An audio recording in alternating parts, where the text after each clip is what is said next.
Hare Krishna. So welcome for this new next session of Gita Study Challenge. And today we are going to summarize from chapter 1 to 6. If any questions and any doubts will be pervading from chapter 5 and 6. तो आप लोग का कोई भी प्रश्न होगा 5वें 6वें अध्याय से या 1 से लेकर 6 तक, क्योंकि हमने 6वां अध्याय कंप्लीट कर लिया है। सो आपके कोई भी प्रश्न होंगे 1 से 6 तक, तो आप आज के हम इस सेशन में हम डिस्कस करेंगे। आप लोग के क्वेश्चंस जो भी होंगे आप चैट बॉक्स में डाल सकते हैं, आप क्वेश्चन भी पूछ सकते हैं यहाँ पर, सभी अनम्यूट करके अपना अपना क्वेश्चन।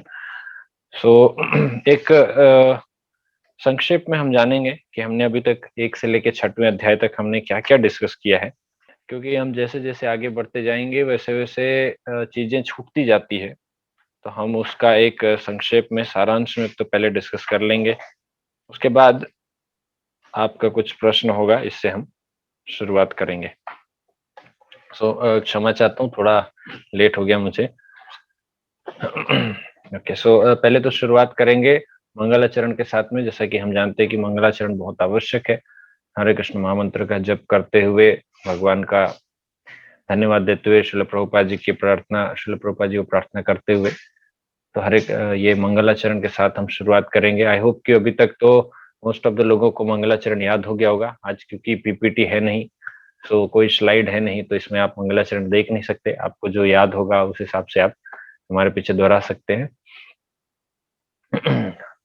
ओम अज्ञानतिमिरान्धस्य ज्ञानाञ्जनशलाकया चक्षुरुन्मिलितं येन तस्मै श्रीगुरवे नमः। श्रीचैतन्यमनोभीष्टं स्थापितं येन भूतले स्वयं रूपः कदा मह्यं ददाति स्वपदान्तिकं। वन्देऽहं श्रीगुरोः श्रीयुतापदकमलं श्रीगुरून् वैष्णवांश्च श्रीरूपं साग्रजातं सहगण रघुनाथान्वितं तं सजीवं साद्वैतं सावधूतं परिजनसहितं कृष्ण चैतन्य देवं श्री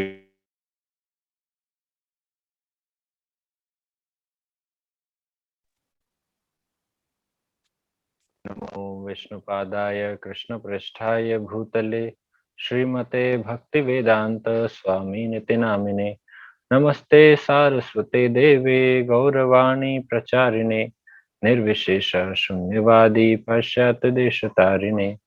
हे कृष्ण करुणा सिंधु दीनबंधु जगतपते गोपेश गोपिका कांत राधा कांत नमोस्तुते। तप्त कांचन गौरांगी राधे वृंदावनेश्वरी वृषभानुसुते देवी प्रणमामि हरिप्रिये। वाञ्छाकल्पतरुभ्यश्च कृपा सिन्धुभ्य एव च पतितानां पावनेभ्यो वैष्णवेभ्यो नमो नमः। जय श्री कृष्ण चैतन्य प्रभु नित्यानंद श्री अद्वैत गदाधर श्रीवासादि गौर भक्तवृंद। हरे कृष्ण कृष्ण कृष्ण हरे हरे, हरे राम राम राम हरे हरे। हरे कृष्ण। तो भगवत गीता के इस अध्ययन सत्र में, इस सेशन में हम लोगों ने पृष्ठभूमि देखते हुए इसका आरंभ किया था कि भगवत गीता कैसे आरंभ हुई, क्यों इसको भगवान ने बोलना आरंभ किया। हमने पूरे विस्तार से कौरवों एवं पांडवों के बीच में किस तरह से शत्रुता उत्पन्न हुई, इसके बारे में चर्चा किया था। इसके आगे हमने फिर इंट्रोडक्शन टू भगवत गीता, अर्थात इसके जो एक प्रस्तावना है भगवत गीता के ऊपर में, जो कि श्रील प्रभुपाद जी यहाँ लिखे हैं Bhagavad Gita as it is किताब से। तो एक प्रस्तावना लिखा है प्रभुपाद जी ने, जहाँ पर उन्होंने मुख्य रूप से कुछ बिंदुओं पर चर्चा की है। इसमें से हमने एक बात पर चर्चा की थी कि भगवत गीता में 5 विषय वस्तु हैं। 5 विषय वस्तु कौन कौन से हैं भगवत गीता के, अगर आपको याद होंगे तो सबसे पहला जो विषय वस्तु है वो है ईश्वर, दूसरा जीव, तीसरा काल, चौथा कर्म और 5वीं प्रकृति। इसके अलावा हमने चर्चा किया कि भगवान के साथ हम कई प्रकार के संबंध बना सकते हैं भक्ति करते हुए। ये इसमें से 5 प्रकार के संबंध मुख्य रूप से हैं। पहला है शांत रस से, दूसरा है उसके ऊपर है दास्य भाव में, तीसरा है उसके ऊपर से और ऊपर जाएंगे तो साख्य भाव में, और उसके ऊपर जाएंगे तो वात्सल्य भाव, और सबसे उत्कृष्ट स्तर का जो संबंध है वह है माधुर्य भाव। तो एक भक्त भगवान से 5 प्रकार से संबंध बना सकते हैं। इसके अलावा हम लोगों ने भगवत गीता के इस प्रस्तावना में देखा कि पूरे भगवत गीता में बीच-बीच में जिस तरह से जो टर्निंग पॉइंट्स हैं, जहाँ पर अर्जुन के प्रश्न आ रहे हैं, भगवान कृष्ण के उत्तर हैं, तो उस जगह पर कहाँ-कहाँ पर भक्ति को विशेष रूप से भगवान ने बताया है। तो ये सब चीज़ को हमने चर्चा किया था। साथ ही साथ भगवत गीता में एक श्लोक है जो कि मन्मना भव मद्भक्तो मद्याजिमां नमस्कुरु मामे वैश्यसि सत्यम ते प्रतिजानि प्रियोसि में। तो यह भगवत गीता का श्लोक पूरे भगवत गीता में 2 बार आया है। एक तो 9वें अध्याय में, दूसरे 18वें अध्याय में। इसके बारे में भी हमने चर्चा किया कि क्यों इतना महत्वपूर्ण श्लोक था, जिसके बारे में 2 बार चर्चा की गई है भगवत गीता में। ऐसा क्या विशेष है इसमें? इसके अलावा फिर हमने आदि शंकराचार्य जी के द्वारा भगवत गीता के गीता महात्म्य का चर्चा करते हुए प्रस्तावना को समाप्त किया था। फिर हमने अध्याय 1 जो कि अर्जुन के द्वारा कुरुक्षेत्र के युद्ध स्थल में सैन्य निरीक्षण, जहाँ अर्जुन भगवान कृष्ण को आदेश देते हैं कि मेरा रथ भी बीच में लेके चलिए दोनों सेनाओं के, जहाँ मैं देखना चाहता हूँ कि कौन-कौन एकत्र हुए युद्ध की इच्छा से। भगवान कृष्ण जब उन्हें लेकर चलते हैं तो जानबूझकर भीष्म और द्रोण के समक्ष उनका रथ खड़े करते हैं। अर्जुन जब यह देखते हैं कि उनके समक्ष उनके सारे बंधु-बांधव हैं, उनके गुरु हैं, उनके दादाजी हैं, तो इतने सब लोगों को देखकर उनके मन में मोह उत्पन्न हो जाता है। या तो यूँ कहें कि भगवान की प्रेरणा से वहाँ पर मोह उत्पन्न हुआ, जो भी आप कह लें, परंतु अर्जुन फिर वहाँ पर युद्ध नहीं करना चाहते।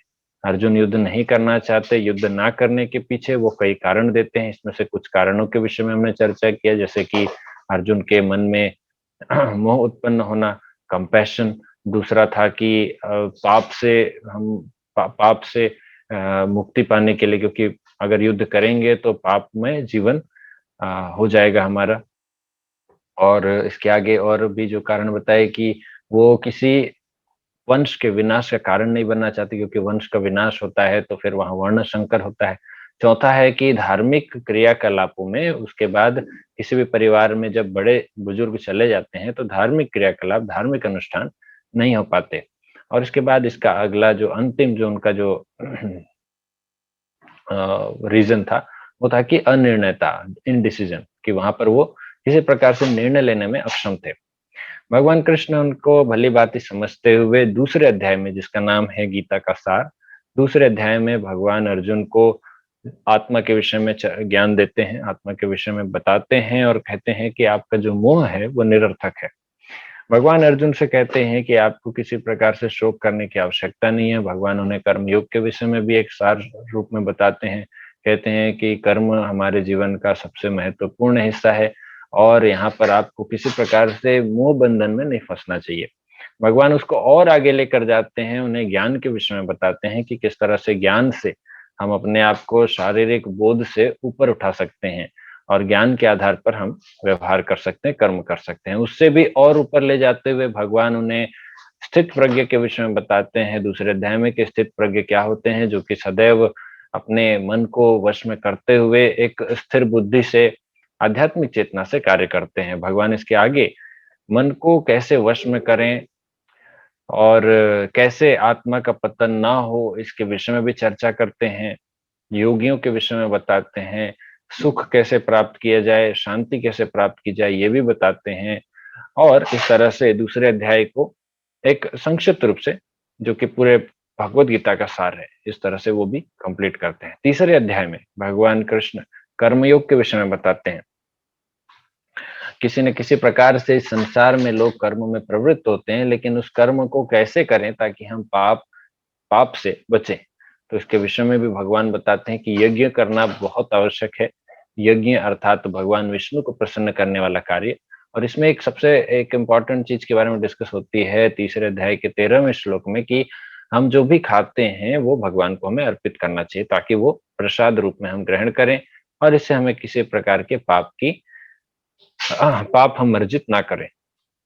भगवान आगे बताते हुए कहते हैं कि जब हम अपने आप को शरीर के रूप में समझते हैं, तब हम अपने अंदर एक मिथ्या अहंकार को जन्म देते हैं और इसी कारण से हम अपने आप को शरीर मानते हुए संसार के सभी पाप एवं पुण्य कर्मों को ग्रहण करते हैं, न सिर्फ कर्मों को बल्कि इनके कर्म फलों को भी। इसलिए जब तक मिथ्या अहंकार रहता है तब तक जीव को इस संसार में भटकते रहना पड़ता है।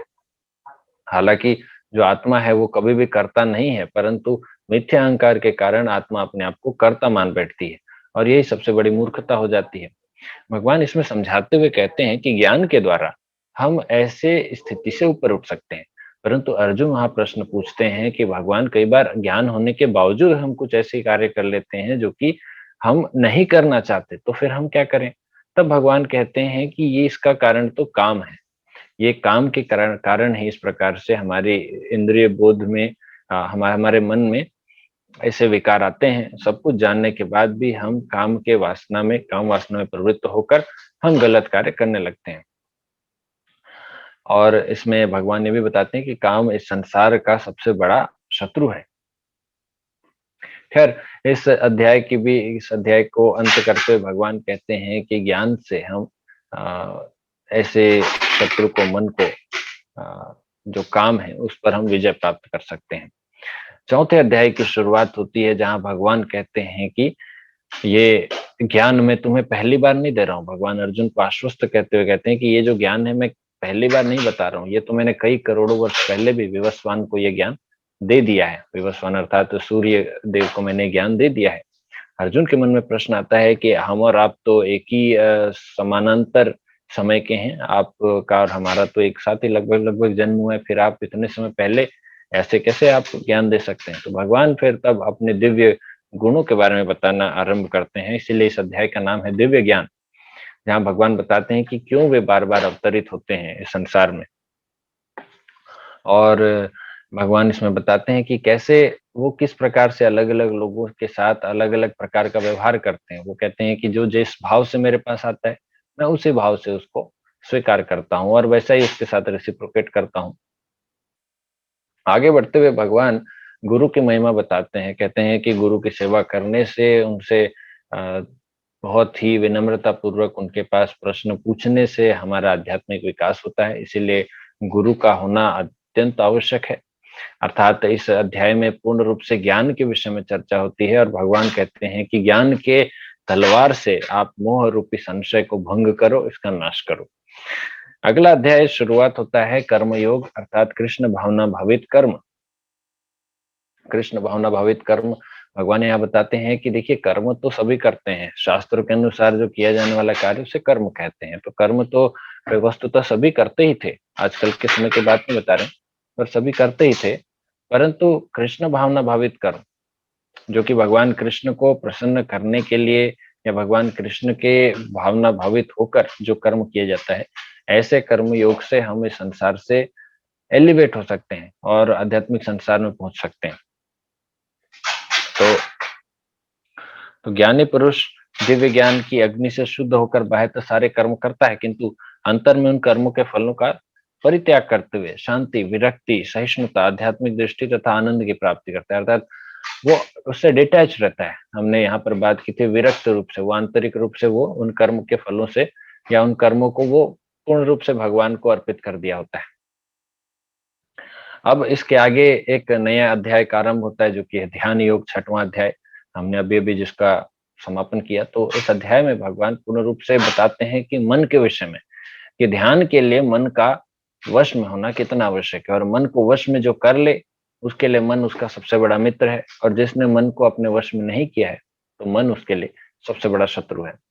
इसी मन के ऊपर पूरे अध्याय में चर्चा होती है कि कैसे मन को हमें वश में करना चाहिए। तो एक यहाँ पर चर्चा की गई अष्टांग योग के विषय में। अष्टांग योग अर्थात यम, नियम, आसन, प्राणायाम, प्रत्याहार, ध्यान, धारणा, समाधि और समाधि के विषय में, ये सभी एक-एक अंगों के विषय में चर्चा होते हुए मुख्य रूप से चर्चा की जाती है समाधि के लिए, कि कैसे समाधि क्या होती है। तो जब मन को पूर्ण रूप से भगवान के प्रति एकाग्र करें, यहाँ तो भगवान खैर बताया गया है,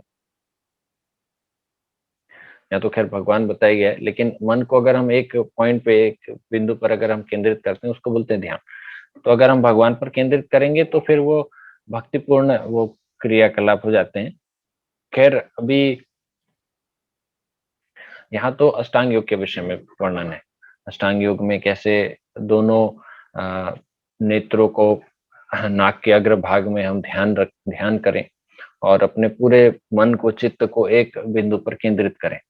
तो इसके विषय में ध्यान योग आता है, समाधि की अवस्था बताई जाती है।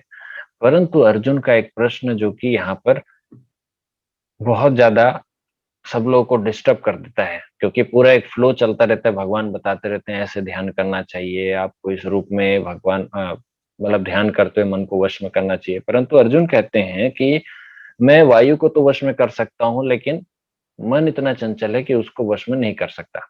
अब जब तक यह चर्चा चलती रहती है, जब तक अर्जुन का प्रश्न नहीं आता है, तब तक ये मन को वश में करना एक थोड़ा-सा आसान लगने लगता है। लेकिन जैसे ही अर्जुन का यह प्रश्न उठता है कि वो कहता है कि मैं वायु को तो वश में कर सकता हूँ। तो समझने वाली बात है कि हमारे लिए तो वायु को वश में करना क्या, हम तो वायु की दिशा भी नहीं ढंग से, हम तो वायु की दिशा को भी नहीं बदल सकते। वायु को वश में करने की क्या बात है?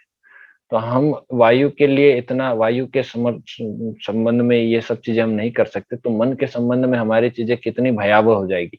सोचने वाली बात है। अर्जुन जब कह रहे हैं कि वायु को वश में कर सकते हैं, मन को नहीं, तब हमारे लिए मन को वश में करना एक बहुत बड़ा चैलेंज बन जाता है, बहुत बड़ा दुष्कर कार्य, इम्पॉसिबल थिंग, है ना? तो ऐसा चीज बन जाता है। तो भगवान कहते हैं कि नहीं नहीं, सही बात है, तुम कह रहे हो चंचल है, लेकिन अभ्यास एवं वैराग्य के द्वारा संभव होगा। अभ्यास करते रहो, सतत अभ्यास करते रहो और वैराग्य के द्वारा, है ना? तो with detachment and practice it's possible. आगे अर्जुन का एक और प्रश्न आता है। अर्जुन कहते हैं कि मान लीजिए हम इतना सब कुछ कर रहे हैं, करते हुए और असफल हो गए तो, अगर रास्ते से भटक गए तो क्या होगा हमारे साथ? तो ये तो बड़ा दिक्कत हो जाएगा। और इस केस में फिर आप क्या बताएंगे? इतना मेहनत करने के बाद उस योगी का क्या स्थिति होगी? तो भगवान कहते हैं कि जो जल्दी, मान लीजिए थोड़ा भी इस पथ पर आगे बढ़ा और फिर वो असफल हो गया, तो ऐसे लोगों की दूसरी गति है। और जो ज़्यादा लंबे समय तक भक्ति मार्ग में, ध्यान मार्ग में मन को वश में करते हुए, हम तो भक्ति की बात कर रहे हैं, प्रभुपाद जी बार-बार उसमें भक्ति के विषय में बता रहे हैं। जो लंबे समय तक इस पथ पे आगे बढ़ा और फिर वो छूट गया, असफल हो गया, तब उसकी क्या गति होगी? तो ये दोनों के विषय में भगवान बताते हैं। और अंत में भगवान अपना मत देते हुए कहते हैं, अपना निष्कर्ष देते हुए कहते हैं कि योगियों में सबसे सर्वोत्कृष्ट योगी वह है जो भगवान की भक्ति करे। श्रद्धावान भजते यो माम समय युक्त तमो मता। जो श्रद्धा पूर्वक भगवान की भजन करे, भक्ति करे, वही सबसे बड़ा योगी है। तो ये था पूरा 1 से लेके 6वें अध्याय तक का सारांश, जो कि हमने अभी चर्चा किया। अब आपको कोई प्रश्न होगा तो आप इसमें पूछ सकते हैं।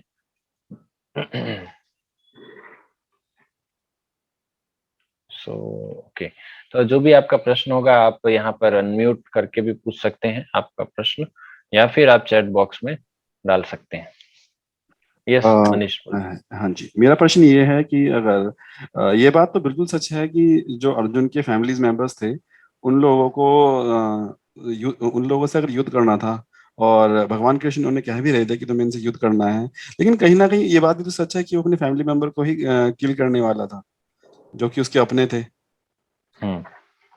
तो अपने लोगों को मारना भी तो कहीं ना कहीं गलत था, भले ही वो गलत थे, लेकिन थे तो वो अपने। हम्म। तो आपका प्रश्न क्या है? मेरा प्रश्न यही है कि अगर हमारे लोग हमारे साथ गलत करते हैं या कुछ भी है, तो एक भावना कहीं ना कहीं वो उत्पन्न होती है कि अपने अपनापन आता है। ऐसी परिस्थिति में उन लोगों के साथ उन जैसा ही व्यवहार करना, और कैसे रोका जाए इसको, मतलब ऐसी परिस्थिति में क्या करना चाहिए? हम्म। तो यहाँ पर प्रश्न आ रहा है कि अगर कोई ईंट का जवाब पत्थर से दे तो इस प्रकार की स्थिति क्या सही है? क्या अगर कोई कहे कि हम हाथ के बदले हाथ ले लें, तो फिर तो पूरा समाज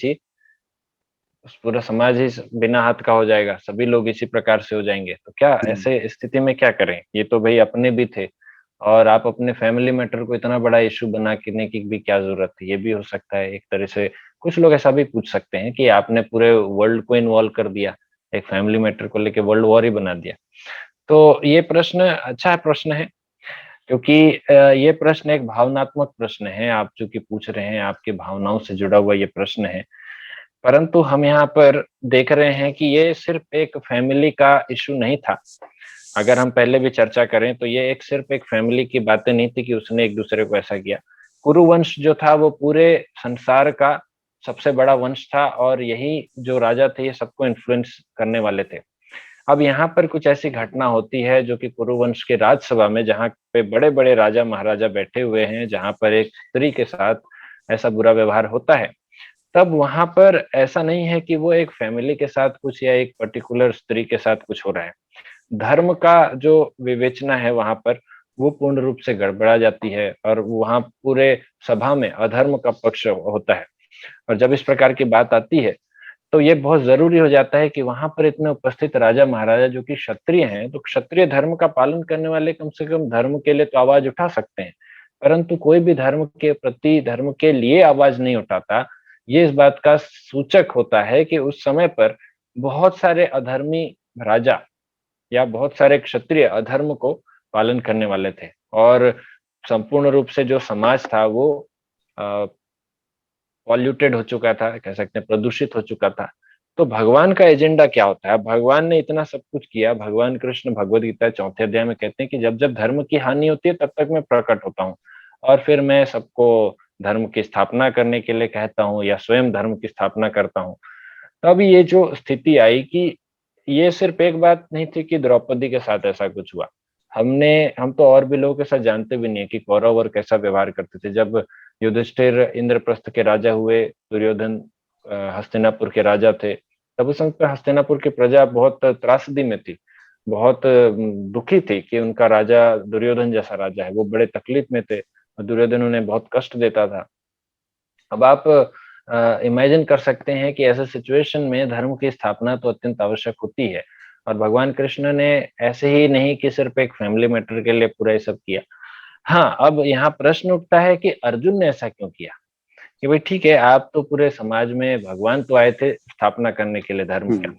परंतु अर्जुन ने ऐसा क्यों किया? उसके तो फैमिली मेंबर थे। वो तो बोल सकता था ना कि चलो हम अपने में मान जाते हैं, फिर क्या ज़रूरत है? फिर इतना बड़ा युद्ध करने की क्या आवश्यकता थी? अब देखिए, यहाँ पर यही बात आती है कि भगवान कृष्ण ने अर्जुन को उकसाया। अर्जुन तो बैठ गया था, अब मुझे युद्ध नहीं करना है। पर भगवान कृष्ण ने अर्जुन को सही ज्ञान देते हुए, उकसाना एक नेगेटिव वर्ड है, पर भगवान ने उनको उत्साहित किया, प्रोत्साहित किया, ये अभी पॉजिटिव वर्ड लेके आ रहा हूँ मैं। तो उत्साहित किया कि आपको इस प्रकार के धर्म युद्ध में भाग लेना ही चाहिए, अदरवाइज़ आप काहे के क्षत्रिय हो? क्षत्रिय का क्या अर्थ होता है? क्षत्रिय धर्म का अर्थ होता है उसे 5 लोगों की रक्षा करना, मिनिमम ये जो 5 चीज़ है भागवतों में बताया गया है।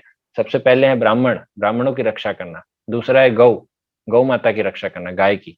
तीसरा है स्त्री, स्त्री की रक्षा करना। चौथे छोटे बालक और 5वें वृद्ध। तो ये 5 लोगों की रक्षा करना एक क्षत्रिय का कर्तव्य है। अब इसके बीच में उनका भाई भी आए, तो भी उसको तो धर्म की रक्षा तो करनी पड़ेगी। अब आप देखिए भगवान श्री रामचंद्र जी के समय में जब माता सीता पर कुछ लोगों ने आरोप लगाया, हालाँकि वो आरोप कितना अर्थक था या निरर्थक था, वो बात की बात है।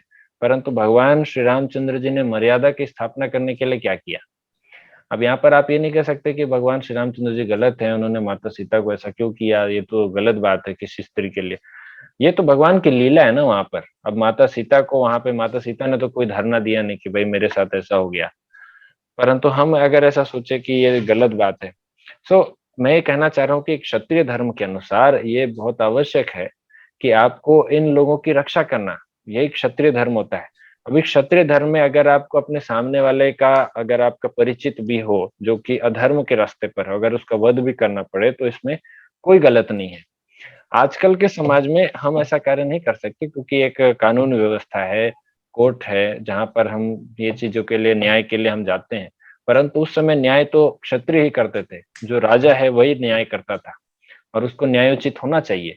इसीलिए भगवद गीता में एक जगह पर प्रभुपाद जी ने तात्पर्य में भी बताया है कि 6 प्रकार के आतताइयों को हमें वध कर सकते हैं। 6 प्रकार के आतताई क्या-क्या हैं? 1 मिनट, मैं जस्ट अभी वो ओपन कर रहा हूँ।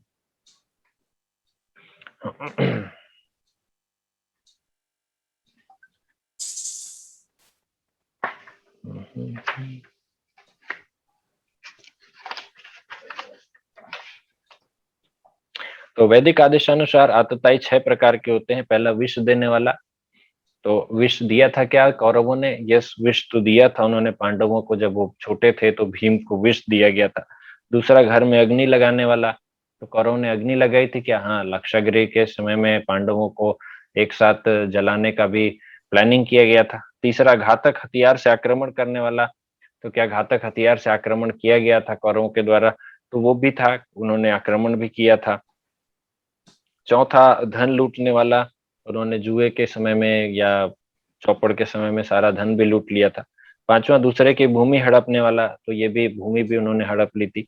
और छठवां पराई स्त्री का अपहरण करने वाला। तो ये 6 प्रकार के आतताई होते हैं। वैदिक आदेशानुसार इनका वध कर सकते हैं। ऐसे आतताइयों का तुरंत वध कर देना चाहिए, क्योंकि इनसे इनके वध से कोई पाप नहीं लगता। तो ये वैदिक आदेशानुसार ये चीजें हैं। आज के समय में हम इसको अप्लाई नहीं कर सकते, क्योंकि हमारे पास दूसरा लॉ सिस्टम है। और उस समय पर ये तो गुरुकुल व्यवस्था के अनुसार यही पढ़ाया जाता था, और एक क्षत्रिय को धर्म के आधार पर ऐसा कार्य करना कोई गलत नहीं था।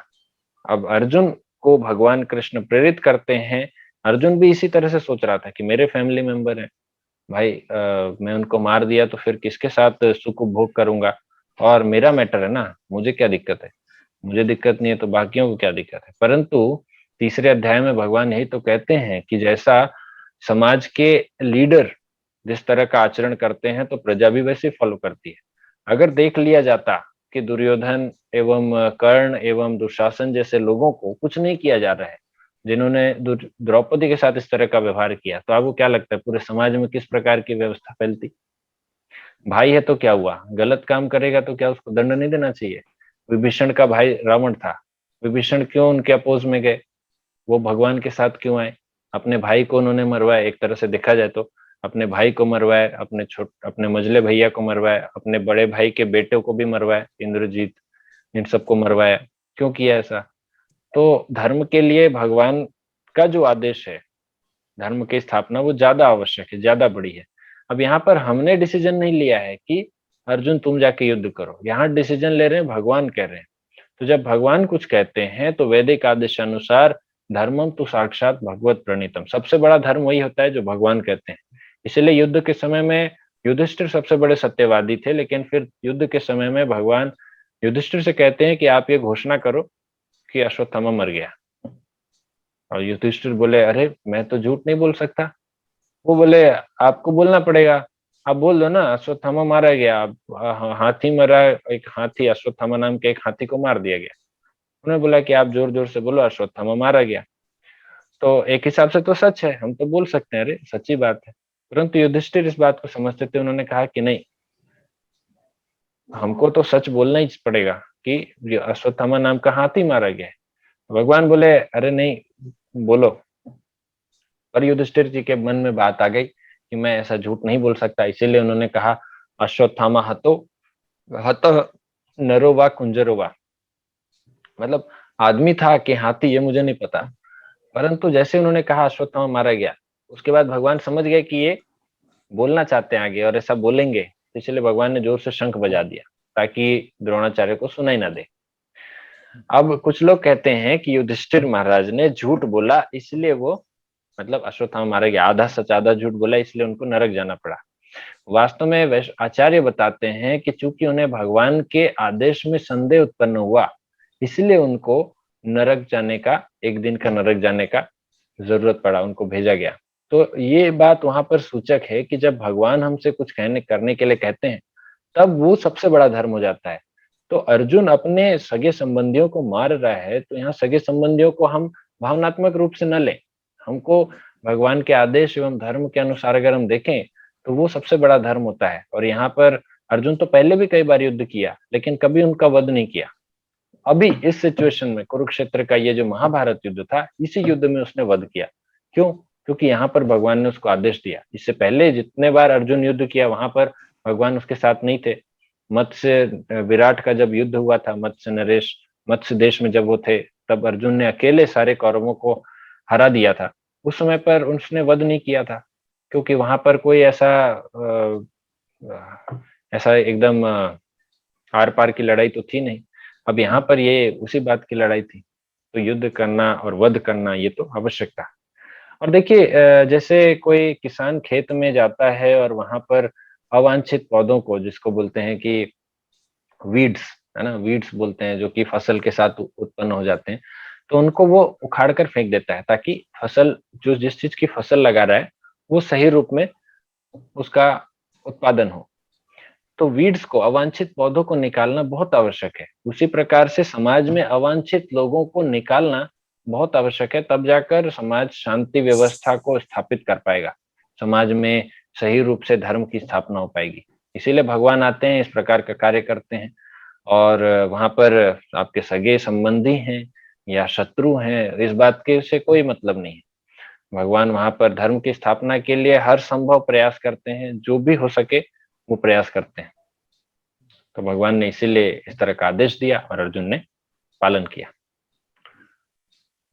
हरे कृष्णा। कृष्णा। और दूसरा क्वेश्चन मेरा ये है कि भगवान कृष्ण ने ये कहा कि आज अगर तुम मेरी मोह माया से सभी लोग घिरे हुए हैं, अगर जिसकी मृत्यु पे आप शोक कर रहे हैं, कल को वही लोग ऐसा नहीं है कि अपना जीवन व्यतीत नहीं करेंगे, और जब जो कुछ चल रहा है मेरी माया से चल रहा है। लेकिन दूसरे में ये भी कहते हैं कि हमें अपना ध्यान आध्यात्म की ओर, भक्ति की ओर लगाना चाहिए। अगर ये बात भगवान जानते थे कि हम मनुष्य को भक्ति और अध्यात्म में रहना चाहिए, तो उन्होंने भी ये मोह माया बनाई क्यों थी? वो चाहते तो हमें इसके बिना और सीधा भक्ति में ही भेज सकते थे। इस प्रश्न का उत्तर हमने बीच के सत्र में चर्चा किया है कि भगवान कृष्ण हमें स्वतंत्र इच्छा शक्ति के साथ भेजते हैं। एक जीवात्मा के साथ भगवान ने स्वतंत्र इच्छा शक्ति दी हुई है। भगवान ने ऐसा नहीं कि रोबोट बनाकर छोड़ दिया है कि आप को ये संसार में जाना है और मेरी भक्ति करना है।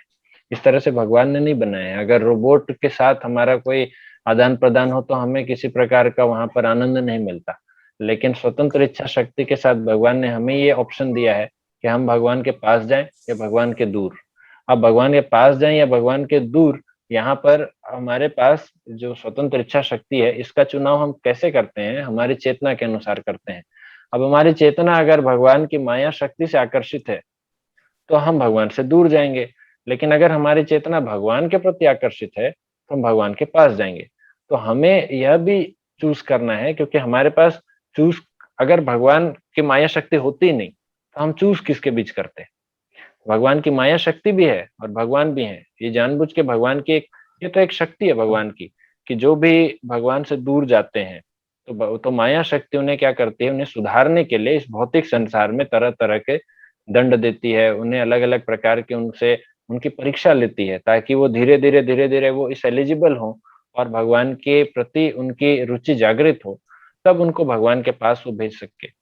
तो हमारे पास दो ऑप्शन है, एक तो भगवान और दूसरे भगवान की छाया, अर्थात भगवान की माया शक्ति। हम किसका चुनाव करते हैं? अगर हम चुनाव करते हैं भगवान का तो हम भक्ति के रास्ते में आगे बढ़ रहे हैं। अगर हम चुनाव करते हैं माया शक्ति का, अर्थात भगवान की छाया का, छाया शेडो, है ना, तो शेडो क्या आता है? शेडो तो पीछे साइड ही बनता है। तो भगवान के समक्ष हम आगे समक्ष आना चाहते हैं या भगवान के पीछे? अगर हम भगवान से पीछे जाते हैं, अर्थात माया शक्ति से आकर्षित होते हैं, तब हम इस भौतिक संसार में भगवान से दूर होते जा रहे हैं। अब चुनाव तो हमें करना है कि हम भगवान के पास जाएं या भगवान के दूर। तो हमें स्वतंत्र इच्छा शक्ति भगवान ने दी है। इसी इच्छा शक्ति के आधार पर हम चुनाव करते हैं।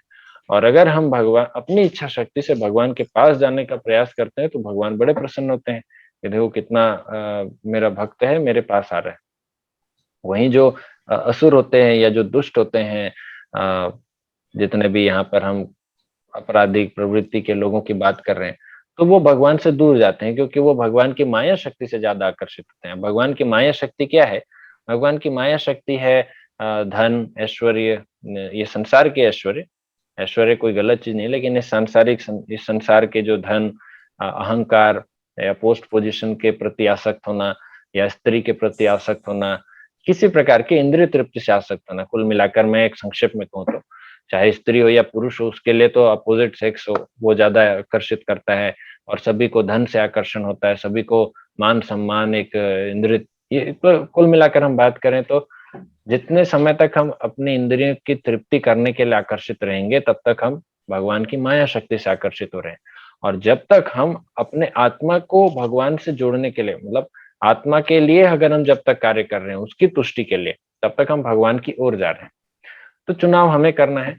इसमें भगवान की कोई गलती नहीं है कि भगवान ने ऐसा संसार क्यों बनाया। भगवान तो कोई भी सिटी में, कोई भी अच्छे शहर में हॉस्पिटल होता है, स्कूल होता है, रोड्स होते हैं, ब्रिज होते हैं, लेकिन साथ ही वहां पे एक जेल भी होता है, ताकि वहां के जो दुष्ट लोग होते हैं उनको जेल में भेजा जा सके।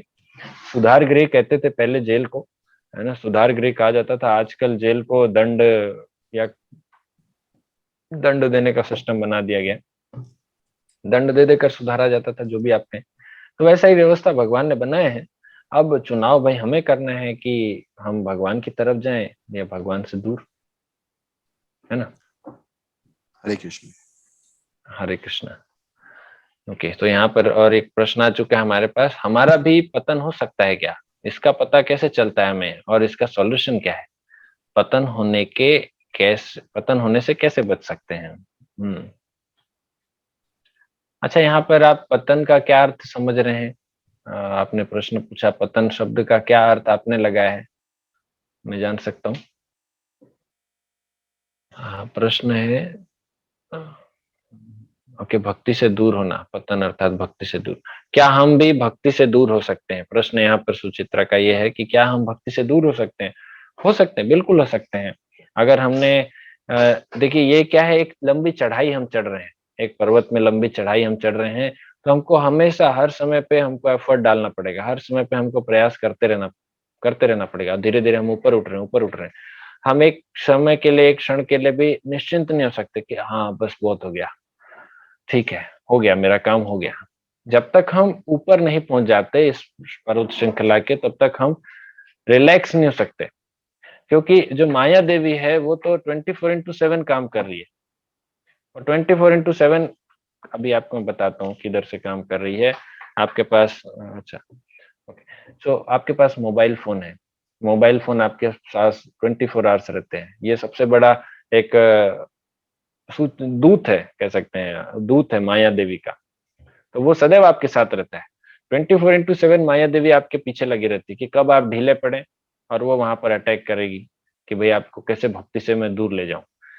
आप बोलेंगे कि इतनी इतनी निर्लज, इतनी इतनी क्रूर कैसे हो सकती है माया देवी? वो तो भगवान की शक्ति है ना। देखिए, भगवान की शक्ति है, इसीलिए वो भगवान के पास किसी भी प्रकार के अननेसेसरी लोगों को जाने के लिए अलाउ नहीं करती, इसीलिए बार बार टेस्ट करते रहती है। और जो उसके टेस्ट में पास हो गया, वो भगवान के पास तो जा ही रहा है आगे। और उसकी दो शक्तियां होती है, माया की दो शक्तियां होती है, आप थोड़ा ध्यान से सुनिए। पहली शक्ति है आवरणात्मिका शक्ति, आवरण, आवरण आत्मिका शक्ति, जिसको कह सकते हैं कि कवर करने वाली, आवरण। तो पहला एक जो शक्ति है वो कवर कर देती है। और दूसरी है प्रक्षेपात्मिका शक्ति, प्रक्षेपात्म अर्थात जो जो आपको खींच, जो आपको इल्यूजन में डालती है, जो भ्रम में डालती है। तो पहली जो शक्ति आवरणात्मिका शक्ति, वो क्या करती है कि अज्ञान में ढक देती है जीवों को। जो भौतिक संसार में जो जीव हैं, जीवात्मा है, इनको अज्ञानता के परत से ढक देती है कि ठीक है, अब इस परत से बाहर ही ना निकलो। लेकिन कुछ गिने चुने जीव होते हैं, जैसे कि हम आप हैं, अभी प्रयास कर रहे हैं भगवान तक पहुंचने का। तो हम इस आवरण से बाहर निकलने का प्रयास कर रहे हैं। तो हमारे पास, चलो ये आवरण से हम बाहर निकल गए, भगवान का हरि नाम जप करते हैं, भगवत गीता पढ़ते हैं, तो इस आवरण से हम बाहर निकल गए, और बाहर निकल के हम ऊपर जा रहे हैं भगवान तक पहुंचने का। अब माया की जो दूसरी शक्ति है, प्रक्षेपात्मिका शक्ति, वो कार्य करती है। प्रक्षेपात्मिका शक्ति उन लोगों पर कार्य करती है जो आध्यात्मिक दृष्टिकोण से ऊपर उठ रहे हैं। प्रक्षेपात्मिका शक्ति क्या करती है, वो वहां पर अलग अलग तरह तरह के इल्यूजन क्रिएट करती है, भ्रम पैदा करती है, और हमको आकर्षित करने का प्रयास करती है। देखिए संसार में, संसार कितना अच्छा है, हमारे हमारे देखिए संसार में लोग कितने अच्छे हैं, बिना भक्ति के भी हम कार्य कर सकते हैं। इस तरह से तरह तरह के हमारे मन में ख्याल आते हैं, आपके साथ भी आते होंगे शायद, पता नहीं आप लोग के मन में आते हैं नहीं आते हैं, पर हमारे मन में तो आते रहते हैं कि दुनिया कितनी अच्छी है, इतनी भी तो खराब दुनिया है नहीं कि हमको भगवान के पास जाने की क्या आवश्यकता है, हम इस संसार को ही स्वर्ग क्यों ना बनाएं। इस तरह के विचार मन लेकर आता रहेगा। और जब हम जप करेंगे तब तो खास तौर पे मन बहुत ज्यादा विचलित होगा। तो ये सूचक है कि माया देवी हमेशा हमारे पीछे काम कर रही है, लेकिन हम माया से लड़ने के लिए क्या 24 घंटे तत्पर हैं? हम तो 2-3 घंटा जप करके शांत हो जाते हैं। हो गया भाई हमारा 16 माला, चलो बैठ के अब अपना काम करते हैं, मोबाइल चलाते हैं। ऐसा तो नहीं चलेगा, हमको भी 24 घंटा तो अलर्ट रहना पड़ेगा। भले हम 24 घंटे जप नहीं कर सकते, 2-3 घंटे जप कीजिए, 16 माला कंप्लीट कीजिए, भगवद गीता पढ़िए, बाकी अपने जो भी रोजमर्रा की आपकी जो जिंदगी में जो भी काम है, वो आपका क्रियाकलाप आप कर रहे हैं। पर आपको अलर्ट तो रहना पड़ेगा कि कभी भी आपके ऊपर अटैक हो सकता है। तो अगर हम अलर्ट रहेंगे, तो हम भक्ति से दूर नहीं जाएँगे। इसका पता कैसे चलता है हमें कि हम भक्ति से दूर जा रहे हैं? ये बहुत आसान है। हमें कैसे पता चलता है? अगर हमको भगवान की भक्ति के प्रति जो भी हमारी रुचि है, हमारी रुचि आज कैसी है और कल कैसी है, अगर हम नापते हैं, तो कल हम नापते हैं तो पता चलता है कि हमारी रुचि बढ़ रही है, अर्थात हम भगवान के पास जा रहे हैं। अगर हमारी रुचि में धीरे-धीरे, धीरे-धीरे घटाव हो रहा है, वो धीरे-धीरे घट रही है, तो हम भगवान से धीरे-धीरे दूर जा रहे हैं। ये पतन का सूचक है। सॉल्यूशन क्या है इसका? सॉल्यूशन तो यही है कि भगवान के हरि नाम का जप करें, भक्तों का एसोसिएशन लें, भगवद गीता पढ़ें। तो सॉल्यूशन यही है, भगवान का प्रसाद ग्रहण करें। इसमें कोई नया सॉल्यूशन या कोई चमत्कार नहीं आ जाता। यही चीज़ हमको करते रहना है, करते रहना है। बोलते हैं ना, करत करत अभ्यास के जड़ मति होत सुजान। करते-करते अभ्यास करते-करते भ्रष्ट बुद्ध मतलब जड़मति, अर्थात जो पत्थर का जैसा, जिसका एकदम मूर्ख जैसा भी बुद्धि है, भ्रष्ट व्यक्ति है जिसकी बुद्धि बिल्कुल भी काम नहीं करती, ऐसा व्यक्ति भी ज्ञानी बन सकता है। तो फिर हम तो भक्ति वैसे भी कर रहे हैं, हम भगवान के प्रति और रुचि क्यों उत्पन्न नहीं कर सकते? तो यही सॉल्यूशन है। पतन होने से हम ऐसे ही बच सकते हैं, जितना हम ज्यादा भक्तों के संग में रहेंगे। इसको शास्त्रों के अनुसार क्या बताया गया है, एक सुंदर उदाहरण है। अब इस उदाहरण को आप लोग थोड़ा ध्यान से सुन सकते हैं। आप लोगों ने खेती होते हुए देखा होगा गाँव में। अगर आपने नहीं देखा है, तो आप अपने घर के पीछे छोटे-मोटे बाड़े में आप लोगों ने कभी छोटा-मोटा कोई पौधा लगाया होगा। तो इस पौधे लगाने के सिस्टम से हम भक्ति के बारे में समझ सकते हैं। शुरुआत होती है, आप कैसे पौधा लगाते हैं? सबसे पहले आप एक बीज को आरोपित करते हैं ज़मीन में। तो सबसे पहले आप ज़मीन में हल्का-सा गड्ढा खोदते हैं और वहाँ पर बीज आरोपित करते हैं। अच्छा, उससे भी पहले कोई स्टेप है क्या? उससे भी पहले एक स्टेप है, वो ज़मीन आपकी उर्वरक है या नहीं? वो ज़मीन कितनी ज़्यादा फर्टाइल है, वो भी चेक करना चाहिए। फर्टाइल लैंड पे हम अगर बीज डालते हैं, तो वहाँ उसके उत्पादन होने का, उसके उगने का चांसेस अच्छा है। तो हमने देख लिया ज़मीन फर्टाइल है, ओके। फर्टाइल बनाने के लिए क्या करना है? फर्टाइल बनाने के लिए भी कुछ प्रोसेस है, वहाँ पे हम पहले वहाँ कुछ जैसे नेचुरल फर्टिलाइज़र क्या है कि केंचुआ वगैरह डालें। वो अगर मिट्टी को अच्छे से अ, ओ केंचुआ उसको अगर पलटे, तो मिट्टी को उलट-पलट करके वो ज़मीन उपजाऊ बन जाएगी। ठीक है, चलिए ज़मीन उपजाऊ बन गई। इसके बाद हमने बीज डाला, बीज डालने के बाद क्या करना है? पानी देते रहें, समय-समय पे खाद पानी देते रहें। अच्छा, तो अब छोटा-सा पौधा निकलेगा वहाँ से, छोटा-सा अंकुरित होकर निकलेगा वहाँ से। तो अब हम क्या करेंगे, अब आस-पास हम एक फेंसिंग लगाएँगे। फेंसिंग मतलब एक बाड़ा लगाएँगे, जो कि उसको बाउंड्री, जो कि उसको बचाएगा। अच्छा, अब ये बाउंड्री लगा दिए। बाउंड्री लगाने के बाद जैसे-जैसे अब पौधा बड़ा हो रहा है, उसको बीच-बीच में हमको पानी देते रहना है ना? पानी देने की क्रिया आपको कभी खत्म नहीं करनी है। पानी आप देते रहिए, जड़ में पानी देते रहिए। अब धीरे-धीरे वो पौधा, पौधा से धीरे-धीरे वृक्ष बनेगा। तो जब तक वो पौधा है, तब तक आपको वहाँ पे फेंसिंग लगा के रखना पड़ेगा। और जैसे-जैसे वो बड़ा वृक्ष बन गया, बहुत बड़ा वृक्ष बन गया, अब आपको फेंसिंग की कोई ज़रूरत नहीं है। अर्थात वो बाउंड्री वॉल की अब खास ज़रूरत नहीं है। पर जब तक वो पौधा था, नाज़ुक था, तब तक आपको उसको फेंसिंग लगाने की ज़रूरत है। अब वो वृक्ष बनने के बाद, उस वृक्ष में फल भी लगेंगे, फूल भी लगेंगे, लेकिन फल-फूल लगने के साथ-साथ फिर भी आपको पानी देते रहना है। तब भी आपको पानी देना है, क्योंकि वृक्ष बड़ा होने के बाद हम जनरली पानी नहीं देते, क्योंकि वो नेचुरल जो बारिश होता है उसके साथ हो जाता है। तो हमको तब भी पानी की तो उसको ज़रूरत है, पानी हम तब भी देते रहें और उसको हम बचाते रहें कुछ ऐसे ऐसे दूसरे तत्वों से जो कि उसको नुकसान पहुँचा सकते हैं वृक्ष को। तो ऐसे लोगों से हम उसे बचाएँ, तब जाकर धीरे-धीरे फल लगेगा, फल फिर पकेगा और उस पके हुए फल का हम तब स्वाद ले सकते हैं। अब बात करते हैं भक्ति की। यही प्रोसेस है भक्ति में, कैसे हम लगाएं। ये श्री चैतन्य चरितमृत में भगवान श्री चैतन्य महाप्रभु श्रील रूप गोस्वामी जी को यही उदाहरण दे रहे हैं। बीच में मैंने एक चीज मिस किया, वो ये था कि जब आपका पौधा बड़ा हो रहा है तो उस पौधे के आसपास बहुत सारे अवांछित पौधे भी उत्पन्न होने लगते हैं। वीड्स, हमने जो खरपतवार की बात करते हैं, तो उसको हमको निकाल के फेंक देना है। भक्ति के बारे में बात करते हैं तो पहले आपको अपना हृदय रूपी जो मिट्टी है, जो जमीन है, उसको पहले आपको फर्टाइल बनाना पड़ेगा, अर्थात उसको सॉफ्ट बनाना पड़ेगा। तो ये क्या होता है, ये पहले आपको अपने हृदय में एक छोटी सी कोमल श्रद्धा रखनी पड़ेगी भगवान के भक्ति के प्रति। अब हमें उसमें बीज डालना है। बीज क्या है? बीज है भक्ति लता का बीज। ये भक्ति लता का बीज बहुत ही रेयर, बहुत दुर्लभ है। ब्रह्मांड भ्रमिते कौन भाग्यवान जीव, गुरु कृष्ण प्रसादे पाए भक्ति लता बीज। तो ब्रह्मांड में भटक रहे हैं अनेक जीव, इसमें से कुछ भाग्यवान जीव होते हैं जो कि गुरु एवं कृष्ण के कृपा से यह बीज प्राप्त करते हैं। अच्छा, बीज बो दिया हमने। बीज बोने के बाद अब वहां से हमको खाद पानी भी डालना है। तो हल्का सा पौधा निकला, अब वहां पे खाद पानी क्या डालना है? खाद पानी हमें डालना है श्रवण एवं कीर्तन का। भगवान के विषय में सुनना, भगवान के विषय में कहना, ये श्रवण और कीर्तन जल के रूप में कार्य करते हैं। श्रवण कीर्तने जले कर ये सिंचन। तो उसका सिंचन करना है उस बीज का श्रवण एवं कीर्तन के माध्यम से। धीरे धीरे पौधा अब थोड़ा बड़ा हुआ, अब हमको वहां पे बाउंड्री वॉल लगाना है। बाउंड्री किस चीज का लगाना है? भक्तों के एसोसिएशन का, भक्तों के संघ का। क्योंकि जब तक भक्त हमारे आसपास हैं, हम जब तक भक्तों के साथ हैं, तब तक कोई बाहर से किसी भी प्रकार के आपराधिक तत्व नहीं आ सकते। कोई हमारी भक्ति लता को डिस्ट्रॉय नहीं कर सकती। कोई उनको कुछ नुकसान नहीं पहुंचा सकती जब तक कि भक्त आपके आसपास है। क्योंकि आप भले भक्ति ना करें, लेकिन भक्त आपको पकड़ के जबरदस्ती करवाएंगे। तो ये भक्तों की खासियत है कि भाई तुम नहीं करोगे, हम तो जबरदस्ती कराएंगे। तो ये भक्तों के एसोसिएशन में रहने का बेनिफिट है।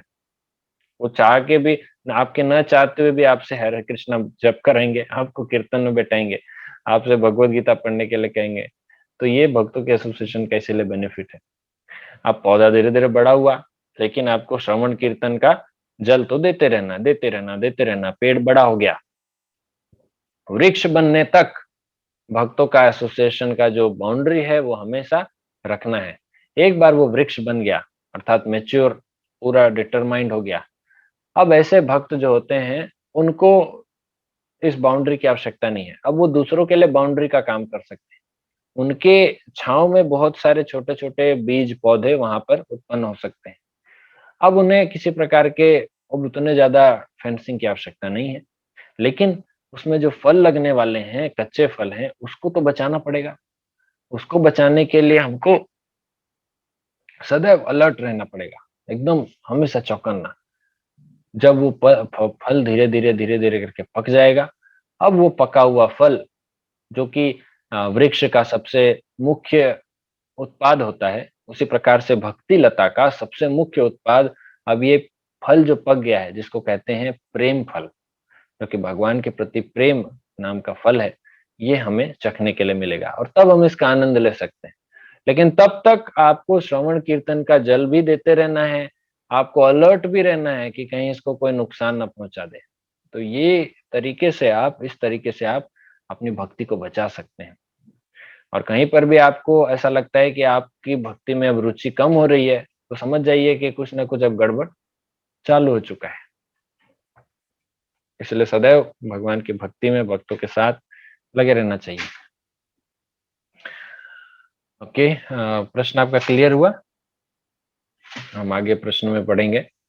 अगला प्रश्न है, पढ़ाई करते समय कर्मयोग कैसे कर सकते हैं? भक्ति करें कि पढ़ाई करें? अच्छा, पढ़ाई करते समय कर्मयोग कैसे कर सकते हैं?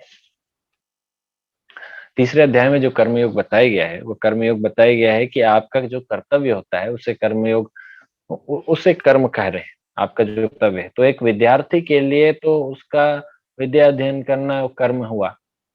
परंतु कर्म योग, जब योग की बात आती है, तो अर्थात उस कर्म को भगवान से जोड़ना।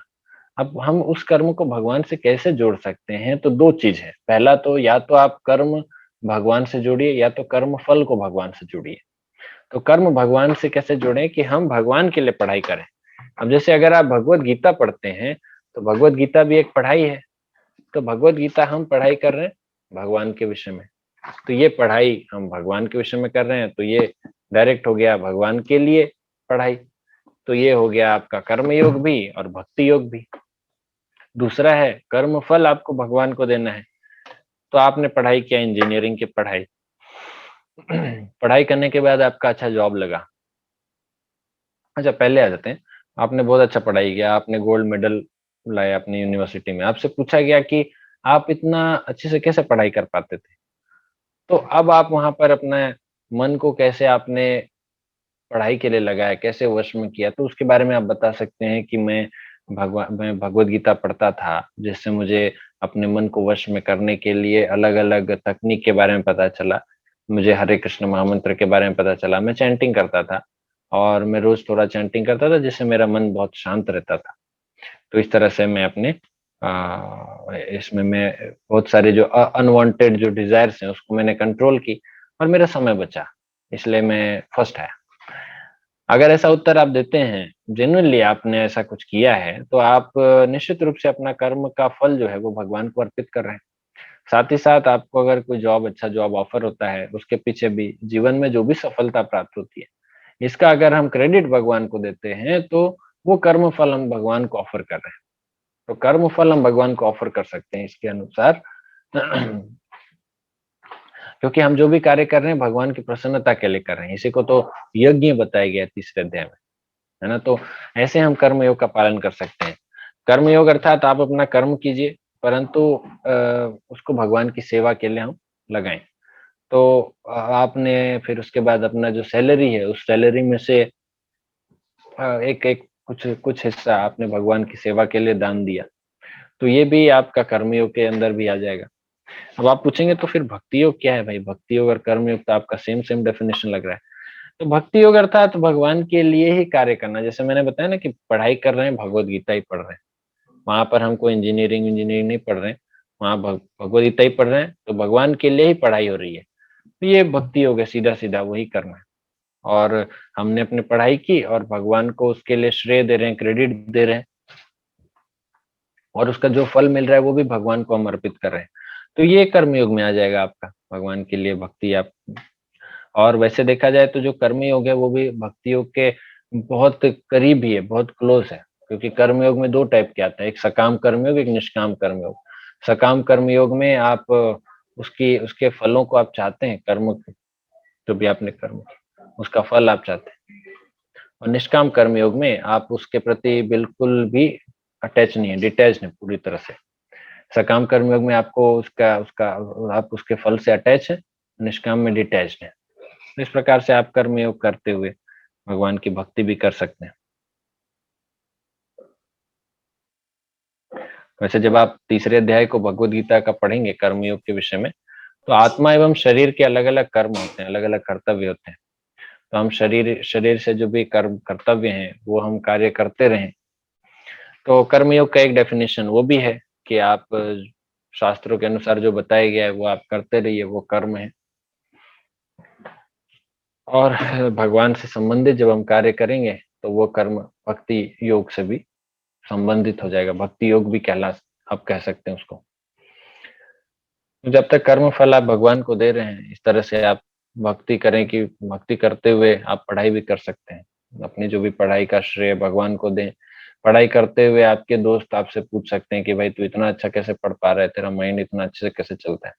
तो हम उनको बता सकते हैं कि चैंटिंग करने का बेनिफिट क्या है, मेडिटेशन करने का। अगर आपको उससे लाभ मिलता है तो, जैसे होता है ना कि प्रचार करने वाले, अगर आपको कोई प्रोडक्ट पसंद आया, आपने उसका प्रचार किया।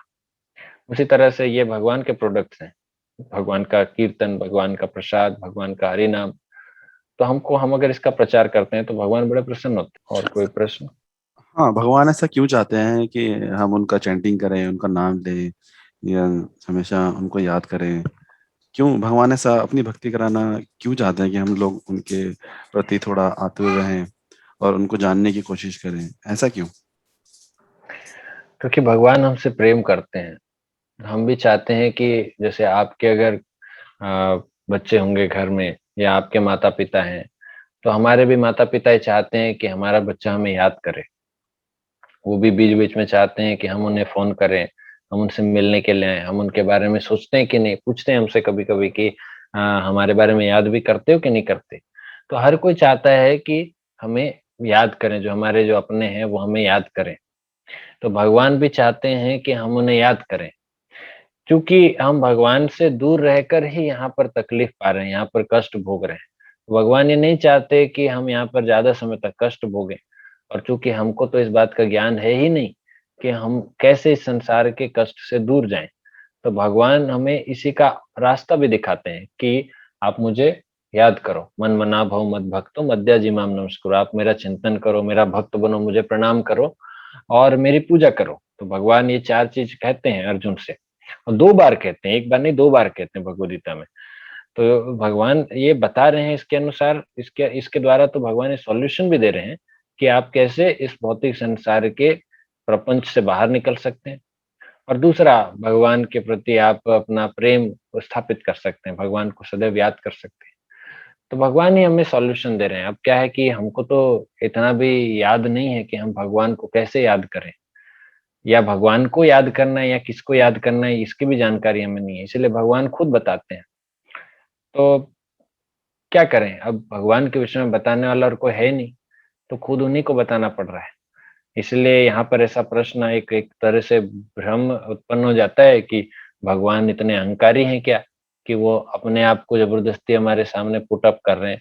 हमको बोल रहे हैं कि ये तुम याद करो, मेरे भक्ति करो, भजन करो। तो ऐसी बात नहीं है। अगर मैं अगर मैं अपनी बात नहीं करता, अगर मान लीजिए आप किसी बड़े कंपनी में जॉब करते हैं, या मान लीजिए आप आईएएस ऑफिसर हैं, तो अगर आपसे पूछा जाए कि आप किस पद पे हैं और आप कहेंगे कि मैं आईएएस हूँ, तो इसका मतलब ये नहीं कि आप बड़े अहंकारी हैं कि आप बता रहे हैं कि मैं आईएएस हूँ। अरे आप अपना इंट्रोडक्शन दे रहे हैं।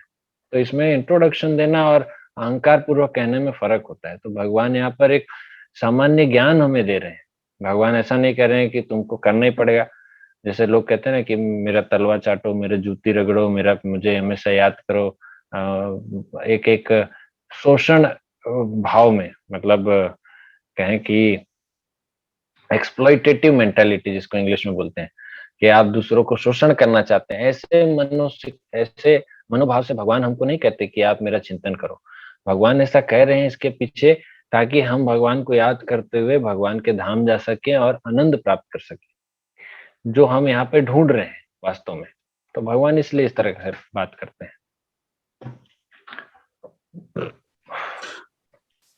अगर सभी लोग जैसे हम लोग हैं या कोई भी हैं, दुनिया में जो ये फैमिली या फिर गृहस्थ जीवन है, इसे छोड़ करके और आचार्य जो हमारा ब्रह्मचार्य जीवन है, या फिर कहते हैं कि हम डेडिकेटिवली भगवान के लिए लग जाते हैं, मैरिजेस नहीं करते हैं और बाकी सारे कामों को बंद कर देते हैं, तो अगर यही जीवन सही है और सभी अगर यही जीवन फॉलो करना शुरू कर दें, एक समय तो ऐसा आएगा कि भगवान की भक्ति करने के लिए कोई नहीं बचेगा।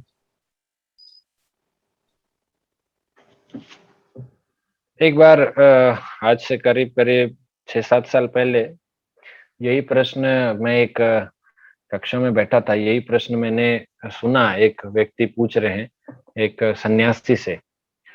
तो एक सन्यासी थे, उनसे ये प्रश्न पूछा गया। अब सन्यासी तो आप समझते हैं कि बहुत कठोर वैराग्य वाले होते हैं, और मैं भी आश्चर्य में था कि क्या उत्तर देंगे, कि अगर सभी भक्ति करते हुए भगवान के धाम चले गए, तब तो ये संसार तो खाली हो जाएगा और फिर यहाँ कौन बचेगा? तो वो सन्यासी जो थे, वो बहुत स्ट्रिक्ट थे, उनका वैसे भी नेचर बहुत स्ट्रिक्ट है, ऐसा मैंने बाद में मुझे पता चला। तो उन्होंने पहले ही पूछा कि आपका क्या प्रोफ़ेशन है? तो जो प्रश्न पूछ रहे थे उन्होंने बोला कि मैं वकील हूँ। तो सन्यासी ने पूछ बोला कि मान लीजिए इस आप वकील हैं, तो आप किसी प्रकार के कोर्ट वगैरह में जाते हैं जब कोई गलत चीज़, कोई इंसिडेंट होती है। मान लीजिए यहाँ पर एक भी बुरे काम ना हो, कोई भी बुरे काम ना हो, है ना? कोई भी गलत एक्टिविटी ना हो, तब तो आपका धंधा चौपट हो जाएगा। तो सोच में पड़ गए। उसके बाद उन्होंने आगे कहा कि मान लीजिए आप तो ऐसी बात कर रहे हैं कि अगर समाज में सब लोग अच्छे हो जाएं, सब लोग सुधर जाएं, तो फिर आपके जो जेल हैं वो तो खाली हो जाएंगे, फिर वो उसका क्या लाभ। तो सब हंसने लगे उसके बाद। तो उन्होंने बोला कि देखिए भाई, जेल चलाने के लिए हमने कोई ठेका लेके थोड़ी रखा है। ये संसार जो है ये एक प्रकार का जेल है। अगर इस संसार से सब लोग मुक्त होकर भगवान के पास चले जाते हैं तो ये तो अच्छी बात है। इस संसार में वैसे भी हम आए हैं ताकि हम यहाँ पे सीख सकें कि भगवान के पास वापस कैसे जाएं। अब भगवान के पास वापस सब चले गए तो ये तो अच्छी बात है। ऐसा पर कभी हो नहीं सकता जो कि हम जो चर्चा कर रहे हैं। ये जब तक भगवान की कृपा ना हो तब तक ये कभी हो नहीं सकता। ये एक यूटोपियन स्टेट है। यूटोपियन अर्थात एक आदर्श स्थिति है, इतना आदर्श स्थिति कि ये कभी संभव ही नहीं है संसार में कि सभी के सभी चले जाएं, जब तक भगवान न चाहे सबके लिए। और भगवान ऐसा सबको जबरदस्ती तो अपने पास खींच के लाते नहीं। सो ये समस्या है कि सब लोग एक साथ ब्रह्मचारी बन नहीं सकते, सब लोग भगवान के पास जा नहीं सकते। इस समाज में हमेशा अगर अच्छे लोग हैं तो बुरे लोग भी हैं। वो मानसिकता यहाँ पर बनी हुई है। उस मानसिकता को यहाँ पे दूर करना, भगवान जब तक जबरदस्ती नहीं करेंगे तब तक ये चीजें होगी नहीं। अदरवाइज हिरण्यकशिपु, हिरण्याक्ष जैसे लोग प्रहलाद महाराज के साथ उस समय पर ऐसे भिन्नता क्यों होती है? आज तो कलयुग है, वो तो खैर सतयुग था। हमेशा हम देखते हैं कि नेगेटिव और पॉजिटिव दोनों टाइप के लोग हैं। यहाँ पर ऐसा कभी नहीं रहा कि हमेशा एकदम शुद्ध आचरण वाले थे।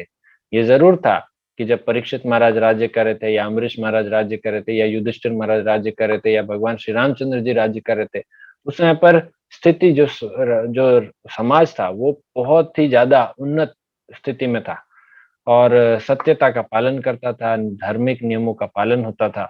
परंतु फिर वहां पर देखिए, हर राज्य में किसी न किसी प्रकार से दुर्गुण तो प्रवेश करते ही गए, या दो दुर्गुण थे वहां पे। और समाज में ये नेगेटिव और पॉजिटिव एस्पेक्ट दोनों ही तब भी मेंटेन रहा ही। तो ऐसा तो कभी होगा नहीं। आपका ये प्रश्न था कि अगर सभी लोग चले जाएंगे, और अगर सभी लोग चले भी गए तो मैं तो ये बोला, अगर सभी लोग चले भी गए तो ये तो बहुत अच्छी अवस्था है। सब भगवान के धाम में रहेंगे और भगवान के धाम में सभी लोग भगवान की भक्ति करते रहेंगे। तो इसमें कोई गलत चीज नहीं है कि अगर सब भगवान के पास चले गए। और ऐसा जरूरी भी नहीं कि आपको ब्रह्मचारी जीवन रहकर ही आप भगवान के पास जा सकते हैं। गृहस्थ धर्म का पालन करते हुए, देखिए, चार वर्णों की आवश्यकता, 4 वर्णों का समाज तो पहले से बनाया गया है। ब्रह्मचारी, गृहस्थ, वानप्रस्थ, सन्यासी, 4 आश्रम है और 4 वर्ण है, ब्राह्मण, क्षत्रिय, वैश्य, शूद्र। तो खैर कलयुग है, यहाँ पर वर्ण संकर है। वर्ण संकर अर्थात मिक्स्ड कल्चर है। तो मिक्स कल्चर में अभी कोई ब्राह्मण नहीं, कोई क्षत्रिय नहीं, कोई वैश्य नहीं, कोई शूद्र नहीं, सभी अभी मिक्सचर है। हमारे जो चेतना है वो चेतना में सतोगुण, रजोगुण, तमोगुण तीनों का ऐसा मिक्सचर हो चुका है कि हम ना तो कभी सही रूप से ब्राह्मण के रूप में रह पाते हैं, ना कभी क्षत्रिय रूप में, ना कभी वैश्य, ना शूद्र। तो ऑलमोस्ट हम सभी लोग शूद्र अवस्था में ही है। ऑलमोस्ट में इसलिए कहा क्योंकि कुछ लोग होते हैं जो बहुत सतोगुणी व्यक्ति होते हैं, परंतु वस्तुतः देखा जाए तो हम सभी शूद्र कैटेगरी में आते हैं। और जैसे जैसे हम भक्ति में आगे बढ़ते हैं, विकास करते हैं, तब हम ऊपर अवस्था में मानना चाहिए। अदरवाइज जन्म से तो सभी शूद्र होते हैं। शास्त्र भी कहते हैं जन्मना जायते शूद्रा, जन्म से सभी शूद्र होते हैं। संस्कारात भवेत् द्विजा, संस्कार के द्वारा वो द्विज बनते हैं। संस्कार क्या? बहुत संस्कार होते हैं, 16 प्रकार के संस्कार होते हैं। जन्म संस्कार, यज्ञोपवीत संस्कार, उपनयन संस्कार, तो ऐसे कई सारे संस्कार होते हैं। इन संस्कारों से वो द्विज बनते हैं। द्विज अर्थात एक तरह से ब्राह्मण ही बोल सकते हैं, जो ब्राह्मणों का पर्यायवाची शब्द होता है। परंतु ब्राह्मण नहीं, ब्राह्मण शब्द के दूसरे होते। वेद पठति इति विप्र, जो कि वेद का पाठ कर लेते हैं उन्हें विप्र कहा जाता है। एवं ब्रह्म जानाति इति ब्राह्मण, और जो ब्रह्म को जानते हैं उन्हें ब्राह्मण कहते हैं। ब्रह्म को अर्थात परम सत्य को जानने वाला ब्राह्मण कहलाता है। ऐसा नहीं कि हम भाई शर्मा हैं, हम पांडे हैं तो हम ब्राह्मण हैं। अरे, आप जन्म से ब्राह्मण हो गए तो क्या हुआ? कर्म से भी ब्राह्मण होना चाहिए ना, गुण से भी ब्राह्मण होना चाहिए। ब्राह्मणों के गुण क्या होते हैं भगवद गीता में बताए गए हैं। अगर किसी की जाति नीची जाति है, लोगों के नजरों से जो नीची जाति बोलते हैं, लेकिन उसके गुण वैसे हैं ब्राह्मणों के समान, उसके कर्म ब्राह्मणों के समान है, तो उसे ब्राह्मण बोलेंगे। अभी कलयुग में सब ऐसा ही मिक्सचर है, इसीलिए तो यही चीज हमने चर्चा किया है कि वर्ण और आश्रम तो देखिए कोई भी हो, चाहे गृहस्थ वानप्रस्थ ब्रह्मचारी, है ना, ये जो आश्रम की भी बात करें, कोई भी अवस्था में वो भक्ति करते हुए भगवान के धाम जा सकता है। इसके लिए कोई जरूरी नहीं कि ब्रह्मचारी जीवन में ही रहे। हाँ, अगर मुझसे कोई पर्सनली पूछे आकर कि भाई ब्रह्मचारी जीवन आपने क्यों लिया, तो मैं फिर इसमें बता सकता हूँ, उसके लिए वो पर्सनल मैं आंसर दे सकता हूँ। परंतु खैर यहाँ पे एक जनरल है बातें हैं, तो फिर मैं यहाँ पे नहीं बोल सकता। ठीक है मनीष। हरे कृष्णा। ओके, और किसी का प्रश्न है आज के? खैर हम 1 से लेके 6 अध्याय तक आपके बीच का, इस बीच में से कोई भी प्रश्न आपका,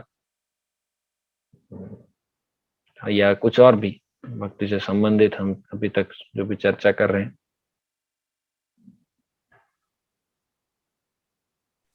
अच्छा, ये एक और क्वेश्चन यहाँ पे आ रहा है, ऋषभ है, हाँ ऋषभ, नहीं सॉरी, रेशम, रेशम खैर, ओके। तो इनका प्रश्न है, क्या माया की कोई सीमा है? भगवान की जैसे कोई सीमा नहीं है, उसी प्रकार से माया की भी कोई सीमा नहीं है, क्योंकि माया भगवान की शक्ति है। हाँ, इसकी एक ही सीमा आप कह सकते हैं कि भगवान इससे ऊपर है। भगवान कृष्ण ही माया देवी से ऊपर है, इसीलिए इसकी सीमा भगवान तक खत्म होती है। और चूंकि भगवान अनंत हैं, इसीलिए अब इनफाइनाइट में इनफाइनाइट हम कैसे कैलकुलेट करें? भगवान इनफाइनाइट है, और माया देवी की जो सीमा है वो इनफाइनाइट के नीचे है। अब आप समझ सकते हैं कि हम किसके बारे में क्या चर्चा कर रहे हैं। तो माया देवी के लिए के सामने तो कोई टिक नहीं सकता, जब तक कि वो भगवान के आश्रय में ना हो, जब तक भगवान उसको ना बचाए। ओके। और निखिल, इनका प्रश्न है, प्रभु की माया के से कैसे बचें? कब उल्लू बन जाते हैं पता ही नहीं चलता। प्रभु की माया से कैसे बचें? 7वें अध्याय का 14वां श्लोक देखिए। हम 7वां अध्याय पढ़ने वाले हैं अभी। 7वें अध्याय का 14वां श्लोक, भगवान ने इसी के विषय में बताया है। दैवी ऐसा गुणमयी मम माया दुरत्यया, मामे वे ये प्रपद्यन्ते माया मेताम तरन्ति ते। भगवान कहते हैं कि दैवी ऐसा गुणमयी, मेरी जो दैवी माया है, दैवी ऐसा गुणमयी, है ना, वो 3 गुणों से प्रवृत्ति जो माया है, दैवी ऐसा गुणमयी, मम माया दुरत्यया, वो मेरी माया दुरत्यया है। दुरत्यया शब्द का अर्थ होता है जिसको आप कभी भी पार नहीं कर सकते, असंभव है जिसको पार करना। अब भगवान खुद कह रहे हैं कि असंभव है, मतलब आप सोच सकते हैं कि कितना बड़ा काम होगा। भगवान ने डिक्शनरी में दुरत्यया डाल दिया। अब ये आप कभी इसको पार नहीं कर सकते, दुरत्यया। मामेव ये प्रपद्यन्ते माया में ताम तरन्ते थे। लेकिन उसको कैसे पार कर सकते हैं? मामेव ये प्रपद्यन्ते, सिर्फ एकमात्र, अगर आप मेरी शरण ग्रहण करो। इसका मतलब ये नहीं कि भगवान बड़े अहंकार पूर्वक कह रहे हैं कि मेरे पास आओगे तो बचोगे। अरे भाई, जो सॉल्यूशन है वही सॉल्यूशन दे रहे हैं ना भगवान, कि मामे वे ये प्रपद्यन्ते, जब तुम मेरे शरण ग्रहण करोगे, माया में ताम तरन्तिते, तब तुम उस माया को बड़ी आसानी से पार कर सकते हो। तरन्तिते, तर जाओगे, तुरंत बहुत आसानी से पार कर जाओगे, है ना। जैसे चुल्लू भर पानी क्या होता है, आपने यहाँ उल्लू शब्द यूज किया तो मुझे चुल्लू याद आ गया। चुल्लू भर पानी कितना होता है? थोड़ा सा होता है। अब चुल्लू भर पानी में अगर ऐसा हाथ पकड़ो और मैं आपसे कहूँ कि आप इसके ऊपर पार करके जाओ, और मैं नीचे बैठ गया, तो आपको कितना कितना बड़ा पैर उठाना पड़ेगा, इतना हाथ, इस चुल्लू भर पानी को पार करने के लिए? आप ऐसे नॉर्मल भी चलोगे ना तो भी आप पार कर जाओगे। तो उसी प्रकार से शास्त्रों में बताया गया है कि जो छोटे बछड़े होते हैं, छोटे बछड़ों के पैर से जो निशान बन जाते हैं जमीन में, और उससे जो गड्ढा होते हैं, गड्ढे बन जाते हैं, तो छोटा सा गड्ढा बनता है, उसमें जितना पानी भरता है, उतना पानी को पार करने में आपको जितनी सहजता होती है, वैसे ही आप इस भव सागर को पार कर जाएंगे। अर्थात जो भक्ति नहीं करता उसके लिए तो भव सागर है ये संसार, परंतु जो भगवान की भक्ति कर रहा है उसके लिए वो वही थोड़ा सा, जो बछड़े के पैर का जो निशान का मैं बोला ना, उतना पानी है। अब आप उसको कैसे पार करेंगे? आपके लिए तो वो मजाक है। छोटा बच्चा भी उसको पार कर जाएगा। छोटा बच्चा जो अभी अभी चलना सीखा है वो भी पार कर जाएगा। तो ये भव सागर हमारे लिए एक छोटा चुल्लू भर पानी के समान हो जाएगा। तो बड़ा आसान है, बस भगवान की भक्ति करें तो, भगवान के शरण ग्रहण करें तो। अब वो नहीं करेंगे तब तो उल्लू बनते रहेंगे जीवन भर। उल्लू, संसार में माया देवी तो हमें उल्लू ही बना रही है। प्रभु जी, जो ये हम लोग दुनिया में हैं, हम लोग जन्म लेते हैं, मृत्यु को जाते हैं, फिर जन्म लेते हैं, फिर आते हैं, और इससे जो बाहर आने का प्रोसेस हमें बताया गया है कि आप इस भवसागर से बाहर जाना चाहते हैं, तो आप कृष्ण भक्ति, आप प्रभु की भक्ति में लीन हो जाइए, ये करते हैं। अगर ये सारा प्रोसेस भगवान नहीं भी बनाते तो भी क्या फर्क पड़ता? क्यों क्यों बनाया गया है? क्यों ये चीजें हैं? कि भगवान की भक्ति भगवान की भक्ति अगर नहीं, ये पूरी कायनात, हम सब, दुनिया और ये सब कुछ जो है, और इसको यूजेस करने का एक प्रोसेस है कि आपको गॉड के अंदर थोड़ा बिलीव करना होगा और थोड़े उनके अपनी भक्ति देनी होगी, समथिंग काइंड ऑफ। तो ये सब बनाने की जरूरत ही क्या थी? हम ये सब प्रोसेस क्यों बनाया गॉड ने? तो जैसे कि हम पहले भगवान के संसार में, भगवान के धाम में भगवान की बहुत प्रेम से सेवा करते थे। ये तो भगवद गीता के दूसरे अध्याय में भगवान ने बोला है ना कि जो आत्माएं हैं, जो जीवात्माएं हैं, वो अनंत काल से हैं और अनंत काल तक रहेंगी। तो हम भगवान की बड़े प्रेम से सेवा करते थे, लेकिन हमारे मन में ये कल्मश आ गया कि हम भी भगवान की तरह एंजॉय करना चाहते हैं, क्योंकि भगवान अकेले एंजॉयर हैं और हम सभी भगवान को एंजॉयमेंट देने के लिए बने हैं। वास्तव में हम एंजॉय अकेले नहीं कर सकते, परंतु चूंकि हमने भी ये सोचा कि हम तो भगवान को एंजॉयमेंट देते हैं, हम भी तो थोड़ा एंजॉय करके देखते हैं। तो जब हम एंजॉय करने की ये मेंटेलिटी जब आती है, तो जब ये एंजॉयमेंट करने की सेपरेट मेंटालिटी जब आती है, तब समस्या यहाँ पर क्रिएट होती है कि फिर हम इस भौतिक संसार में आ जाते हैं। भगवान बोलते हैं ठीक है, आपको सेपरेटली एंजॉय करना है तो आप भी यहाँ पे करो, और जब आपको समझ में आ जाएगा कि सेपरेटली एंजॉय करना संभव नहीं है, तो खुद ब खुद भगवान के पास हम वापस आ जाएंगे। तो ये प्रोसेस एक्चुअली ऐसा नहीं है कि भगवान ने बनाया है, अब चूंकि ये जरूरत बन गई हमारे लिए ताकि हम भगवान के पास वापस जा सकें। तो भगवान हमसे दूर नहीं रह सकते, इसलिए भगवान बीच बीच में आते हैं, धर्म की स्थापना करने के लिए आते हैं, सब भगवद गीता में बोला गया है। भगवान क्यों आते हैं? दुष्टों को मारने के लिए, संतों की रक्षा करने के लिए और धर्म की स्थापना के लिए। लेकिन चैतन्य चरितामृत में, जो कि भगवान श्री चैतन्य महाप्रभु के बारे में है, उसमें एक बड़ा खुलासा किया गया है। उसमें बताया गया है कि भगवान इस कारण से नहीं आते। भगवान लोगों को, अच्छे लोगों को बचाने, बुरे लोगों को मारने और धर्म की रक्षा करने के लिए नहीं आते। वो तो भगवान वहां से मन में चाहे तो भी हो जाएगा, भगवान अगर इच्छा करें तो भी ये सब चीज हो जाएगा। भगवान इस संसार में आते इसलिए क्योंकि भगवान को हम हमारा दुख देखा नहीं जाता कि हम भगवान से दूर यहाँ पर दुख पा रहे हैं। तो भगवान आते हैं ताकि हमें मैसेज दे सकें, हमें वापस अपने धाम बुला सकें। तो इसके लिए भगवान आते हैं, और फिर ये सारे प्रोसेस वो ग्रंथ के माध्यम से देते हैं, अपने भक्तों के माध्यम से देते हैं, अलग अलग तरीके से हम तक पहुंचाते हैं। तो ये तरीका है, ये बताते हैं भगवान ताकि हम भगवान के पास वापस जा सके। इसीलिए सब चीज किया गया है, ये जो बनाया गया है। और आप पूछेंगे कि भगवान ने सृष्टि क्यों बनाई, हम लोगों को ही क्यों बनाया? तो भगवान ने तो पहले से ही ये सब चीज, मैं तो जैसे बोला कि जीवात्मा पहले से ही है, ऐसा नहीं है कि इनका किसी समय पे इनका कोई जन्म हुआ, कोई निर्माण हुआ। न तो वाहम जातु नासम न त्वम नेमे जनाधिपा, भगवान खुद कहते हैं कि आदिकाल से ये जीवात्माएं भी यहाँ पर हैं। ये जीवात्माएं थी, आदिकाल तक रहेंगी, इनका कोई स्टार्ट या एंड पॉइंट नहीं है। हाँ, इसका स्टार्ट और एंड पॉइंट नहीं है, लेकिन फिर भी भगवान हमसे सुपीरियर है, वो परम आत्मा है। इसलिए हम उनको, उनकी सेवा करना हमारा कर्तव्य, धर्म है हमारा। आत्मा परमात्मा का अंश है। अंश सिर्फ इस अर्थ पे नहीं कि हमारा उनसे जन्म हुआ है, अंश इस अर्थ पे कि वो पूर्ण है और हम उनके अंश हैं। तो हमारी उनकी सेवा करना एक स्वाभाविक स्थिति है, और चूंकि हम वो नहीं करते इसलिए भगवान आते हैं हमें सिखाने के लिए, हमें बचाने के लिए, बताने के लिए। आप जो भी आप इसका अर्थ लगाए।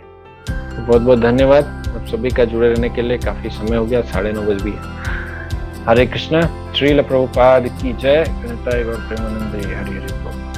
हरे कृष्ण।